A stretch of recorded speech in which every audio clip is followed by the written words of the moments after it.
ताज़ा तरीन वीडियोस के लिए चैनल को सब्सक्राइब करके बेल आइकन और ऑल नोटिफिकेशन पर क्लिक करें ताकि आपको मिले हर अपडेट सबसे पहले।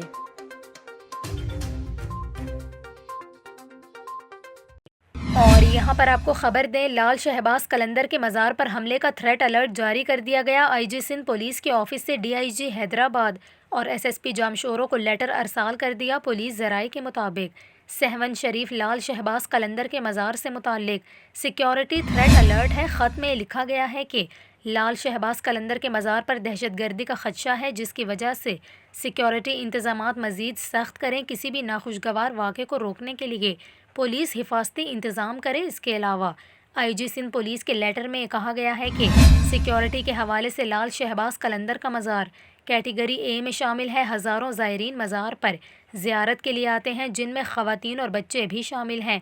इसके अलावा गैर मुल्की ज़ायरीन भी लाल शहबाज कलंदर के मज़ार पर आते हैं। मज़ार पर 111 पुलिस एहलकार तैनात थे, जो कम करके 93 कर दिए गए हैं।